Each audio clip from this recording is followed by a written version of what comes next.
E aí pessoal, tudo jóia com vocês? Então eu estou aqui para fazer mais um vídeo e ultimamente eu tenho voltado ao meu ritmo de leitura. Adolescente eu lia bastante, só que nos últimos anos, nos últimos 3 anos mais especificamente, eu não tenho lido muito, de vez em quando alguns livros, e sendo que quando eu era adolescente eu lia vários e vários. Mas agora eu estou voltando a esse ritmo de leitura. Estou bem mais interessado em conhecer mais da literatura brasileira.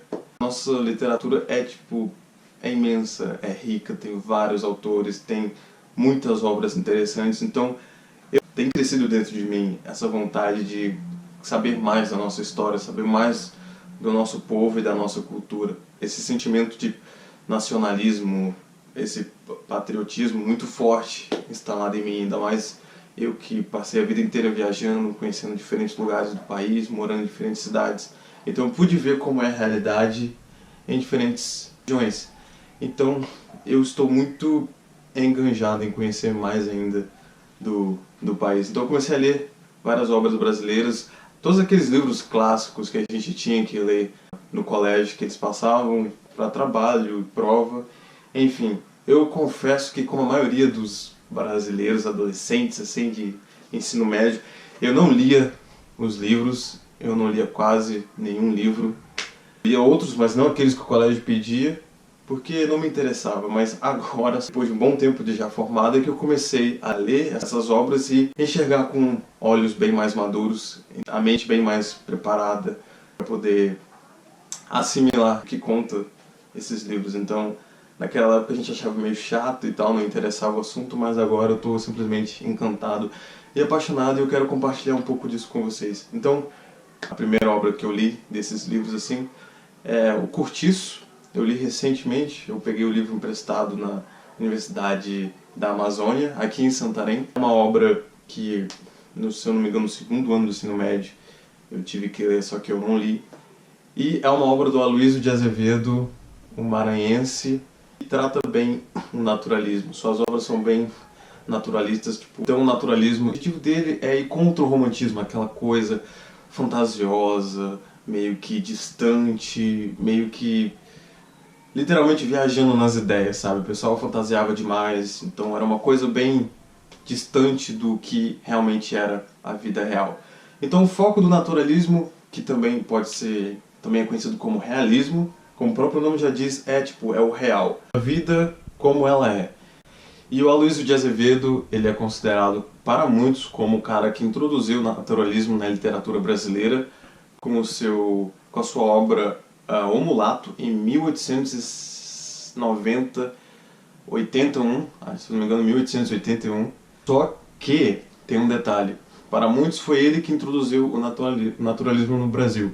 Só que antes dele, o paraense, o Inglês de Souza, ele já tinha retratado em 1876 e 1877, nas suas obras O Calculista e O Coronel Sangrento, ele tratava a vida na Amazônia. Então, o naturalismo tem aquela coisa de mostrando contexto social, o contexto da vida em um determinado local e como que aquela convivência afeta e interfere nos comportamentos das pessoas. O Inglês de Souza já fez isso antes mesmo do Aloysio, só que para muitos o Inglês de Souza, as obras dele ainda fazem meio que parte do romantismo. Então, o Inglês de Souza foi quem realmente introduziu o naturalismo no Brasil. E o Aloysio de Azevedo foi o que as obras mais repercutiram, teve mais sucesso. Então, provavelmente ele estava ele tinha mais contatos, por assim dizer, e por isso que fez mais sucesso naquela época. Agora falando da obra O Cortiço, em específico. Eu ouvi o comentário de algumas pessoas dizendo que não gostaram do Cortiço, porque é um livro que acharam interessante, mas não leriam novamente, porque a história não é legal, não é boa, não é complexa. E realmente a história não é complexa, não tem uma trama assim muito mirabulosa, não, algo muito genial. Porque você tem que ler esta obra com olhos diferentes, você tem que estar atentando e prestando atenção aos detalhes. Então, o foco do livro é o contexto social da época, o contexto histórico da época. O retrato que o Aloysio de Azevedo fazia dos personagens e os seus relacionamentos, os comportamentos que tinham um com o outro ali dentro do Cortiço. Então, tem que ler isso mais com olhos históricos, mas o foco do Curtiço é outro. E o que eu achei bem interessante, a forma como ele trata também a ganância. Então, o João Romão, ele é ganancioso, então ele, para poder juntar dinheiro, tipo, ele usa as piores coisas, o quarto dele é super simples, ele usa tipo camisa rasgada, camisa sem manga.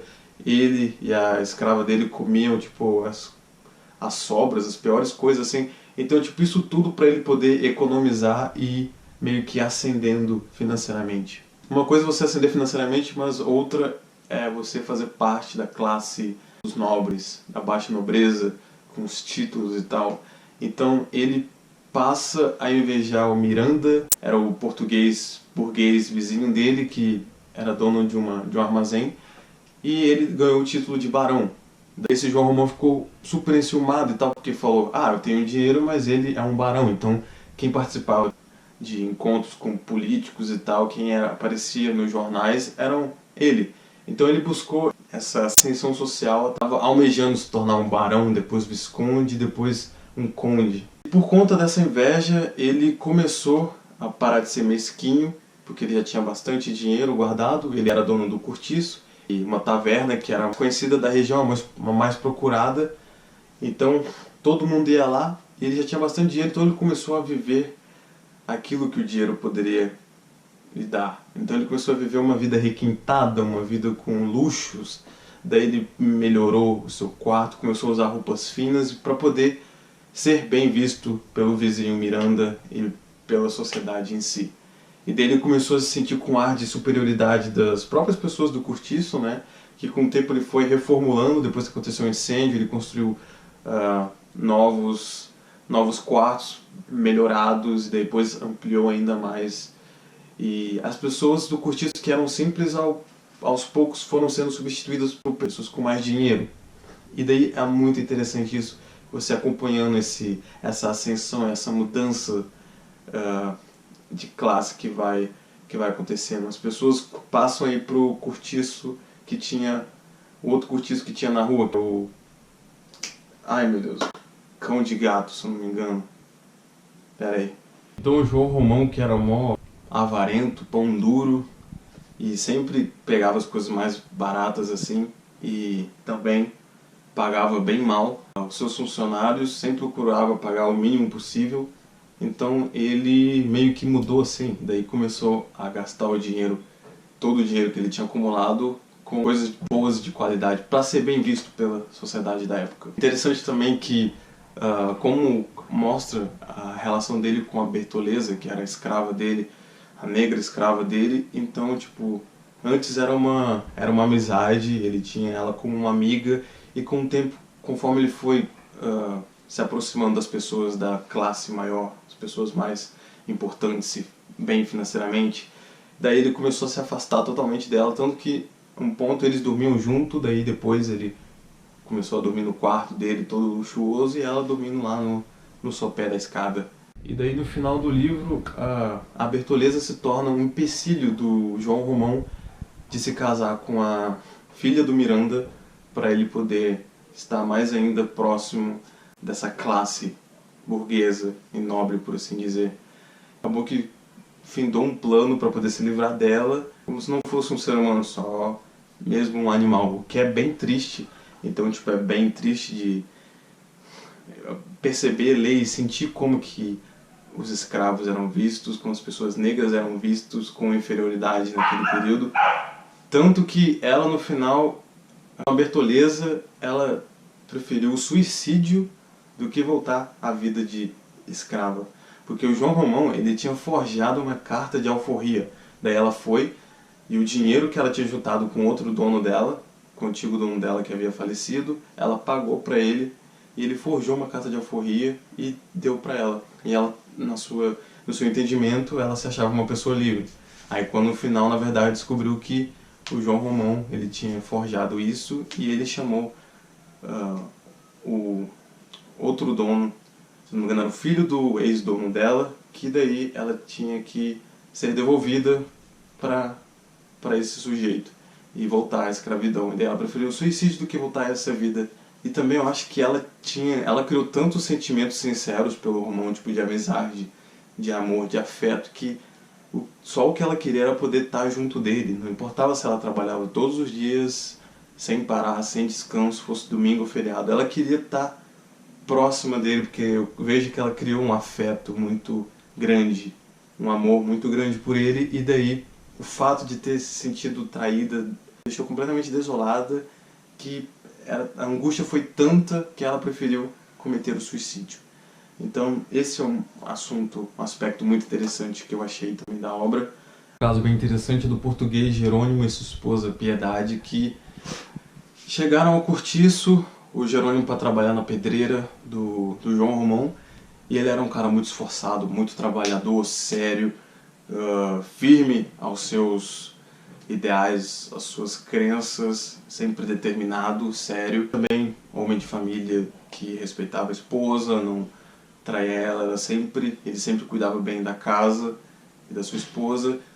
E com o tempo, depois que ele se mudou para o cortiço, isso foi mudando, isso foi transformando. No início o livro cita que ele tocava uma guitarra, e que não é uma guitarra igual hoje, provavelmente, obviamente, deve ser um outro instrumento, mas ele tocava com músicas melancólicas, dizendo saudade da terra de onde eles vieram, saudade de Portugal, que aqui era um lugar que não era a sua verdadeira casa. Com o tempo essa melancolia e essa saudade foi deixando de lado pelo Jerônimo, que foi meio que se abrasileirando, foi conhecendo melhor o Brasil, foi conhecendo melhor a cultura ali no cortiço, cultura brasileira. Ele começou a participar das rodas ali de pagode que tinham em frente da casa da Rita Baiana, e ele se encantou e se apaixona pela Rita Baiana, aquela mulata brasileira, o símbolo da sensualidade brasileira, está ali explícito na Rita Baiana. Então ele se encanta por aquilo, ele se encanta por aquilo de bom que a terra tem a lhe oferecer, que o Brasil tem a lhe oferecer. Então ele cede aos seus desejos e ele passa a desejar ter a Rita Baiana, e vai deixando de lado a sua esposa, vai deixando de ser aquele marido sempre pontual, sempre correto que ele era antes. Então ele começa a desdenhar da sua própria esposa, porque, por exemplo, o Brasil é muito quente, e lá em Portugal, como é frio, como a Europa é fria, as pessoas não têm o costume de tomar banho igual no Brasil, essa coisa que a gente herdou dos índios, porque é algo necessário, principalmente aqui no norte do Brasil, que é muito quente. Você tem que tomar no mínimo uns 3 banhos por dia, para poder se refrescar e também não se sentir sufocado, não ficar fedendo e tal. E daí ele começou a falar: nossa, você não toma banho aqui, você está em outro lugar, tá diferente. Tá numa terra que você precisa tomar mais de um banho por dia, e você tá fedendo. Daí ela fica toda decepcionada, fica toda, nossa, arrasada, que o homem que ela amava tá começando a desdenhar dela. Tanto é que o João Romão, ele mata o Firmo, que era um capoeirista que se relacionava com a Rita Baiana. Eles brigam e depois ele acaba matando ele só para poder conquistar o coração da Rita Baiana e poder ter um caso com ela. O que acontece? Ele passa a morar com a Rita Baiana e deixa de lado sua família. E ele até ajudava financeiramente no colégio da sua pequena, mas depois ele acaba não conseguindo mais dar essa ajuda por conta que ele gastava tudo com a Rita Baiana. A Rita Baiana queria aquilo, queria isso e mais o que, se tornou miserável, porque no início era aquela coisa ardente, aquela paixão, mas depois acabou que ele viu que não estava em uma situação muito boa como era antes. E a sua esposa Piedade, ela acaba se tornando uma alcoólatra, ela cede ao alcoolismo, daí ela é abusada por pessoas no cortiço, apalpando ela nas danças e tal. Então ela se torna meio que o motivo de chacota do cortiço. A alcoólatra chacota que os caras tomavam vantagem dessas condições. Outro caso que eu achei interessante foi o da Pombinha, que ela era meio que aquela menina jovem, pura, santa, donzela, que era o mascote xodó das pessoas do cortiço. Todos lhe davam presentes, lhe queriam agradar. Então ela era um motivo de orgulho, e as pessoas elas se encantavam com aquela doce pureza que ela possuía. Só que o negócio é que ela ainda não tinha se tornado uma mulher. Então ela já era uma adolescente com uma certa idade, assim, acho que se não me engano era 18 anos. Só que ela ainda não tinha será que é 18? Não sei, não lembro. Mas ela já era uma moça, só que ainda não tinha vindo a sua menstruação. Então, as pessoas sempre ficavam perguntando, e aí, já veio a menstruação? Já veio? Porque ela estava já concedida a um certo Costa, que era um rapaz bom de família, requintado, com dinheiro também. Só que no casamento não poderia acontecer se não tivesse se tornado uma mulher ainda. E uma coisa interessante que eu achei na Pombinha é que ela era a pessoa que... ela escrevia cartas para as pessoas, então tipo, as pessoas iam até ela, recitavam um texto, ela ia, escrevia, preparava a carta e enviava para as pessoas de destino. Então muitos homens iam até ela e tipo, contavam suas histórias de amor e tal. Então ela meio que, através desse contato, ela conheceu bem a mente do homem e como que o homem, eles se fazem de forte, não sei o que, mas no íntimo deles eles são fracos, e quem são realmente fortes, quem tem controle e poder são as mulheres. E tipo, quando a menstruação dela desce, ela passa a enxergar o mundo de outros olhos, ela passa a entender isso, a entender que ela tem o controle, ela tem o poder, e os homens são miseráveis. E eles se rebaixam a muita coisa por conta de uma mulher, por conta de conquistar um coração feminino.